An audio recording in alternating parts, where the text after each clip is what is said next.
Assalamualaikum warahmatullahi wabarakatuh.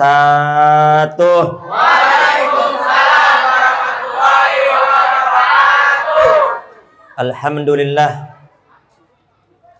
Alhamdulillahilladzi hadana lihada wa ma kunna linahtadiya laula an hadanallah. Allahumma salli ala sayyidina Muhammadin al-fatih lima ughliqa wal khatimi lima sabaqa nasril haqqi bil haqq wal hadi ila siratikal mustaqim wa ala alihi wa sahbihi haqqa qadrihi wa miqdarihil azim. Amma ba'du. Yang saya hormati para orang tua, para sesepuh, para asatidah, para tokoh masyarakat, Al-Mukarram Ketua Mushollah Al-Ghafaru Bapak Nurul Huda, Al-Mukarram Pembina Mushollah Al-Ghafaru Al-Mukarram Al-Ustadz Bapak Bambang.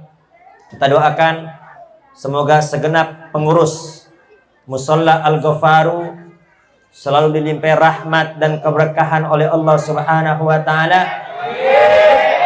Dipermudah segala urusannya. Dan semoga mushollah ini semakin makmur.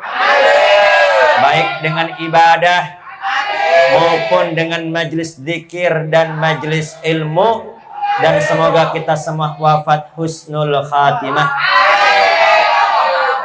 Dan juga yang saya hormati guru kita Al-Mukarram Al-Ustadz Faiz, yang alhamdulillah beliau hadir juga di tengah-tengah kita. Kita doakan semoga Allah panjangkan umurnya, Allah sehatkan badannya, Allah permudah segala urusannya. Dan kita semua yang hadir di majlis ini, semoga kita semua mendapat ridho Allah. Kita semua mendapat rahmat Allah. Semoga dengan barokah Isra Mi'raj Nabi besar Muhammad, semoga dengan barokah pembacaan Maulid Nabi besar Muhammad, tidak keluar kita dari tempat ini melainkan segala hajat-hajat kita dikabulkan oleh Allah. Kesedihan kita diganti dengan kebahagiaan.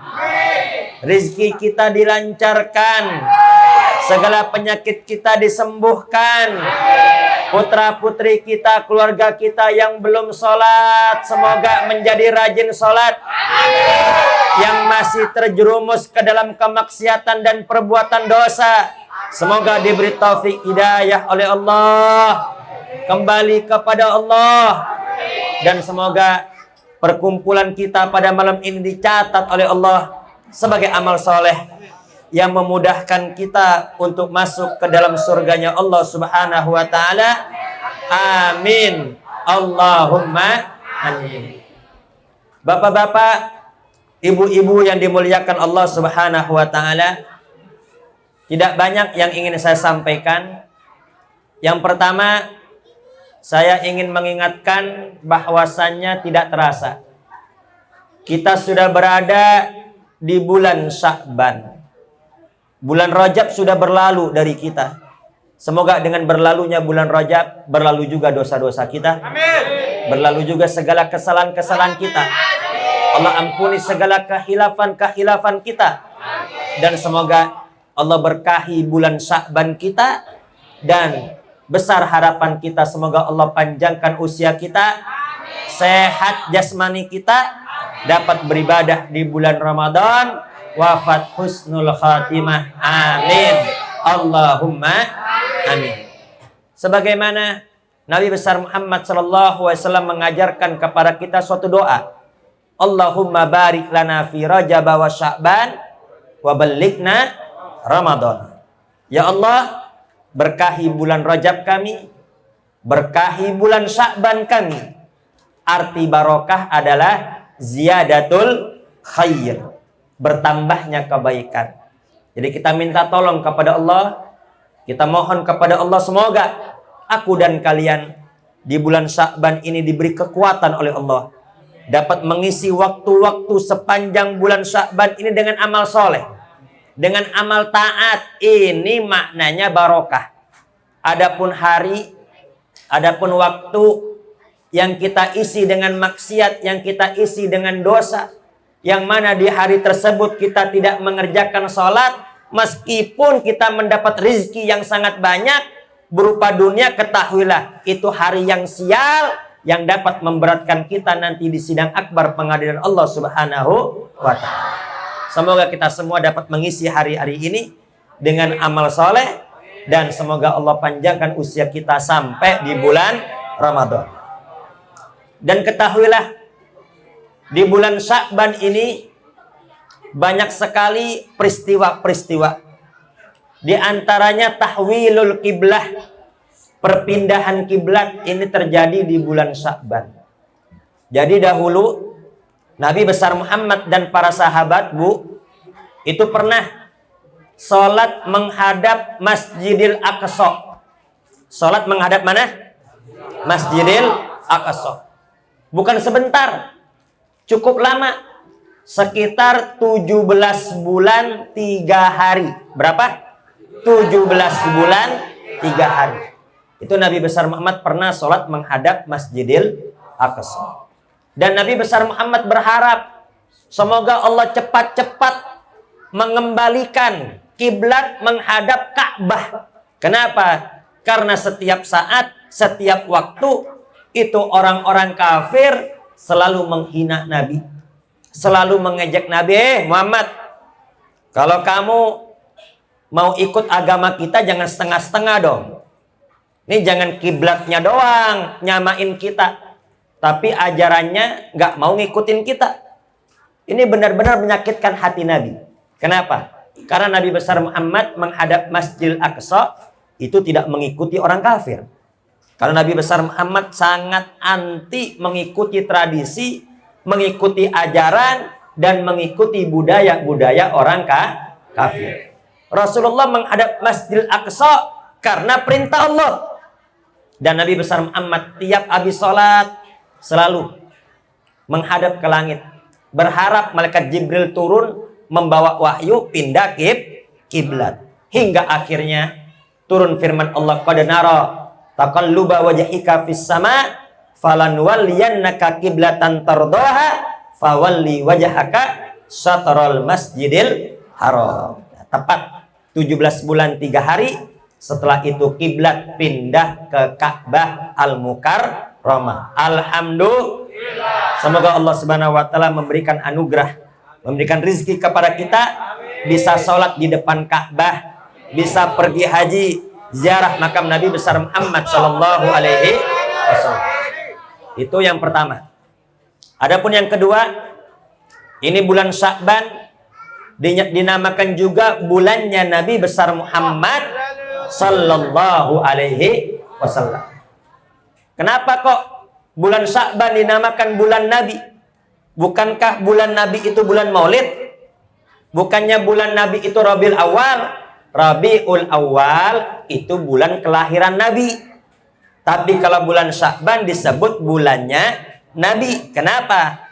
Karena perintah sholawat itu turun ketika bulan Sya'ban. Innallaha wa malaikatahu yusalluna 'alan ya ayyuhalladzina amanu sallu wa sallimu taslima. Ini turun di bulan Sya'ban. Maka dari itu, marilah di bulan ini kita perbanyak lagi salawat kita kepada Nabi besar Muhammad.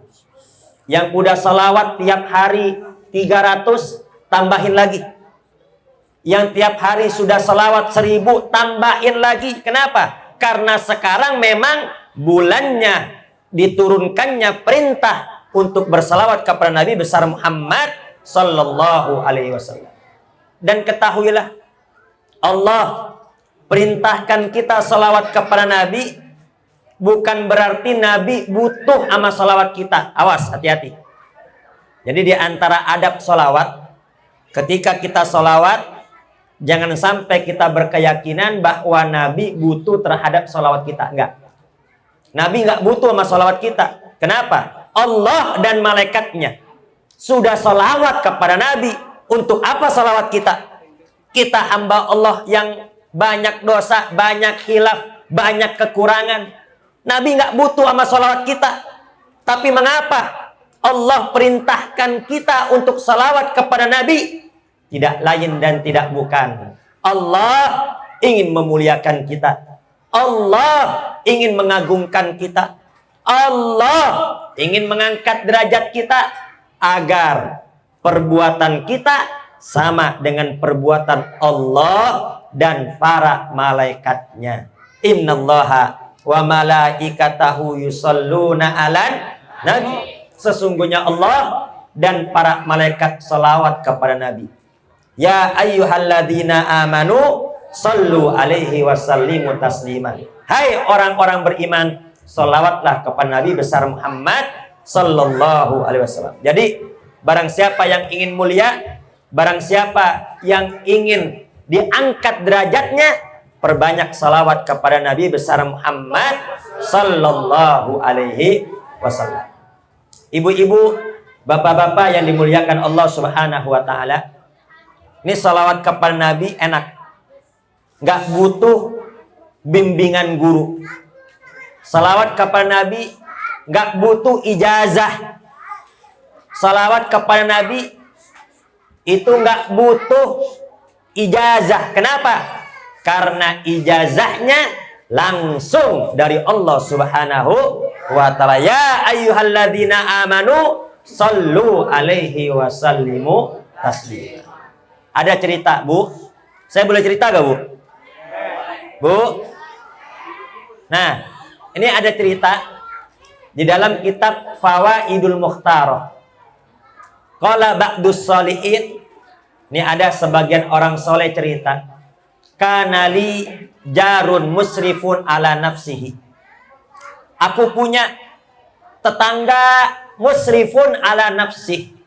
Ini musrifun ala nafsi artinya selalu berbuat maksiat, selalu berbuat dosa, enggan beramal soleh, nggak mau sholat, nggak mau puasa, apalagi datang ke musola. Intinya aku punya tetangga nggak baik.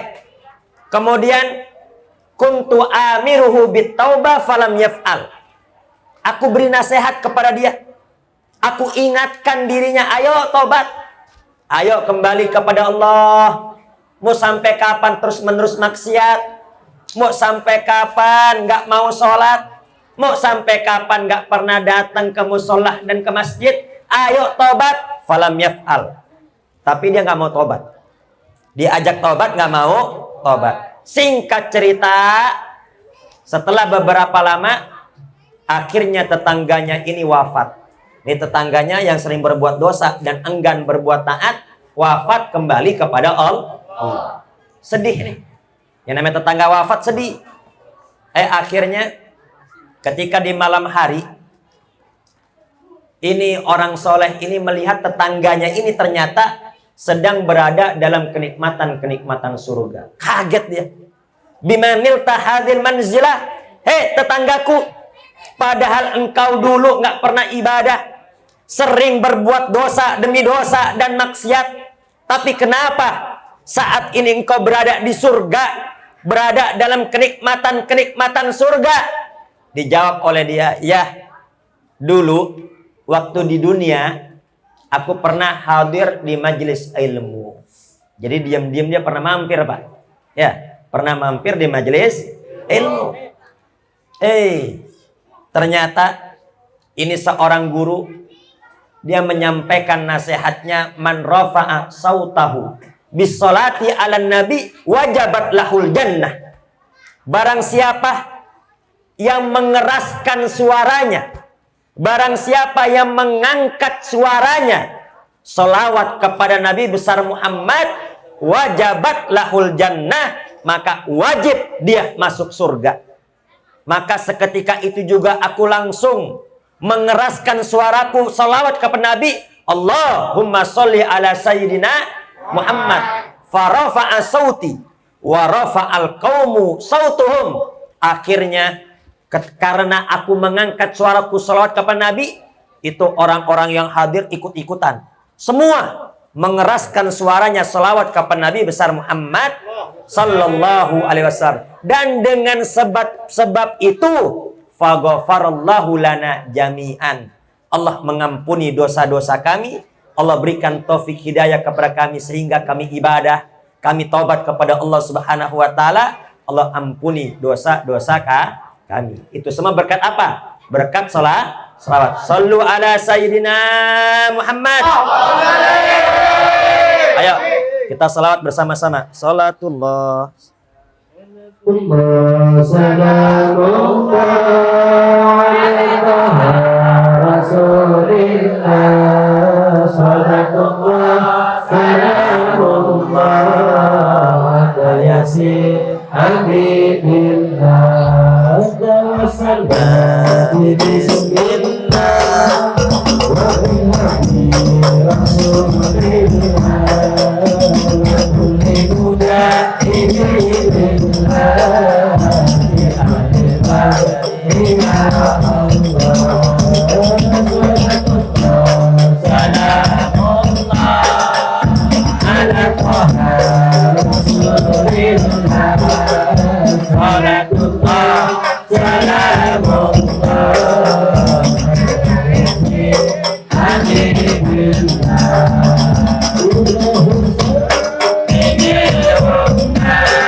Allahumma sholli wa sallim barik alaihi.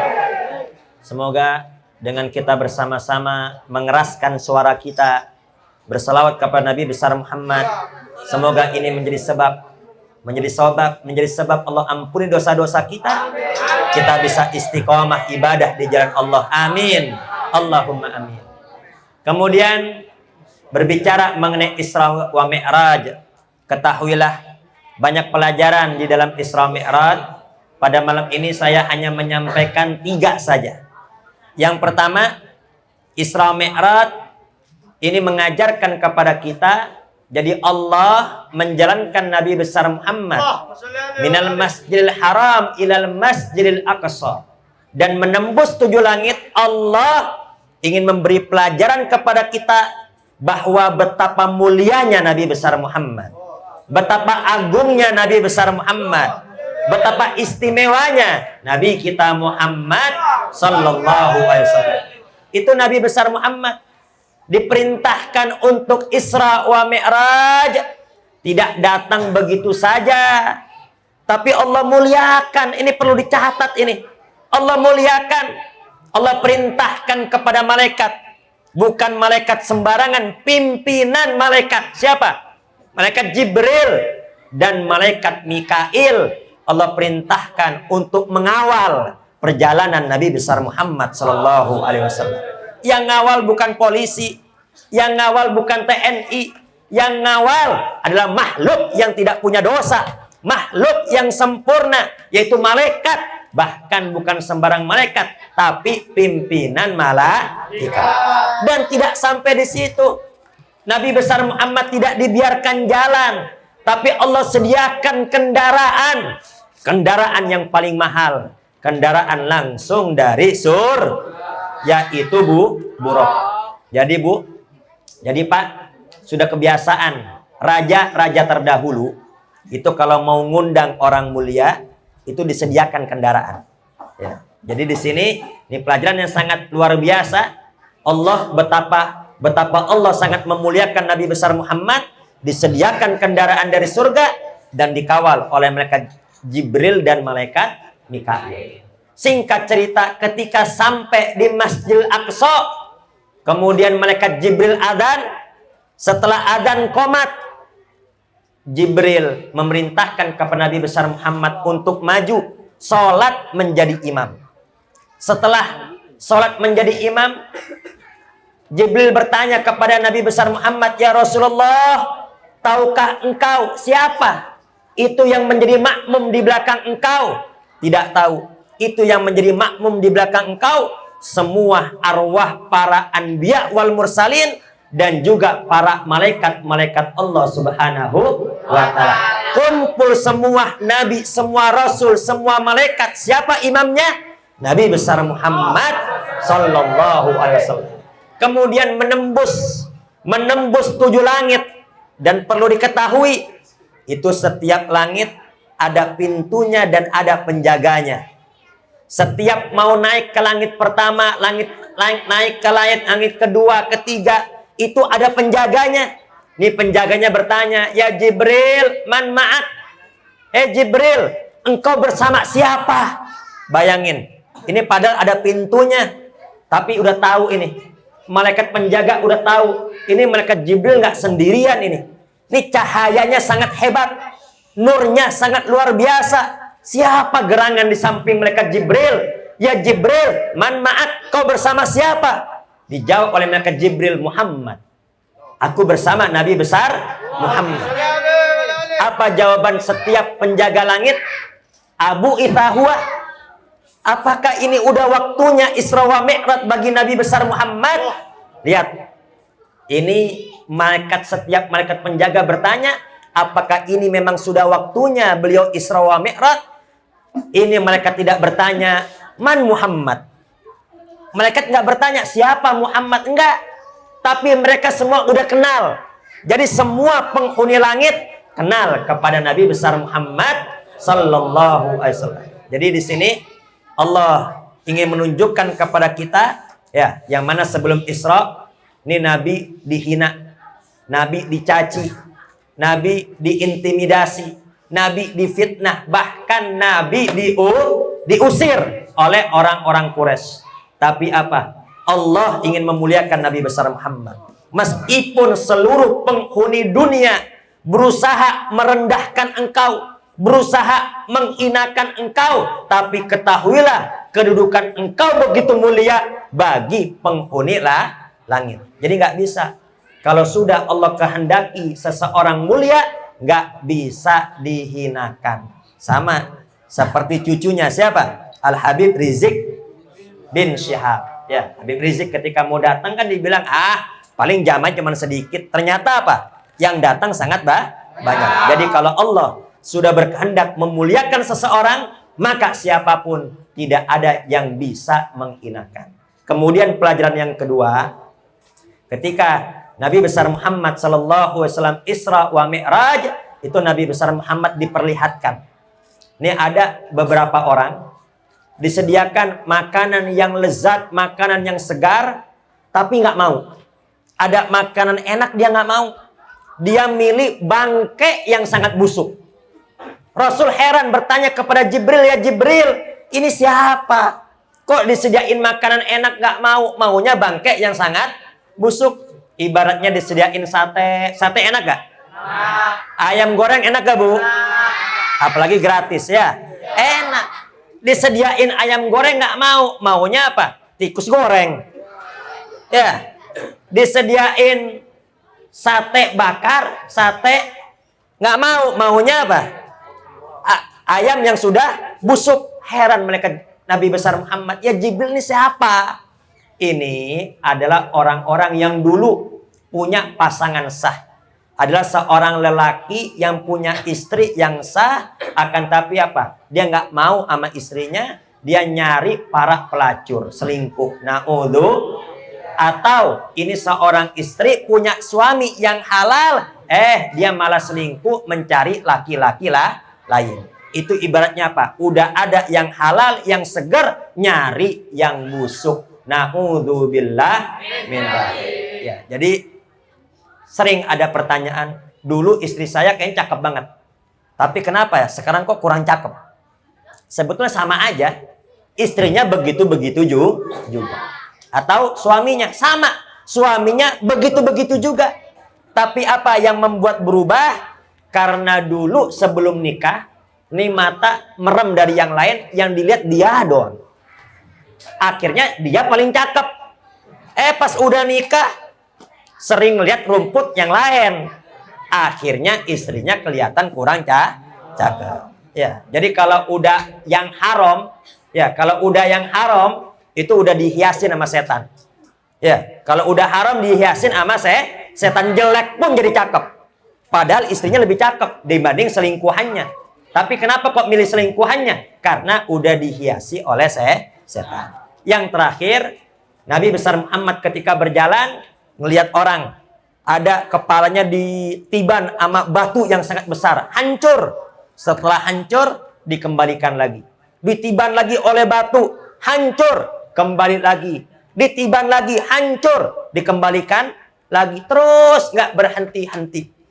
Nabi besar Muhammad bertanya, ya Jibril, ini siapa? Ini adalah orang-orang yang tatafaqala ru'usuhum anis sholah. Ialah orang-orang yang dulu waktu di dunia berat untuk mengerjakan sholat. Jadi ayo bapak-bapak, ibu-ibu, mari mulai saat ini jangan pernah tinggalkan sholat 5 waktu. Periksa anak-anak kita, ya. Anak-anak kita periksa. Kita jangan hanya ngingetin makan. Nah, makan. Siang-siang kita cariin, jangan main mulu, makan. Tapi terkadang sholat nggak kita ingetin.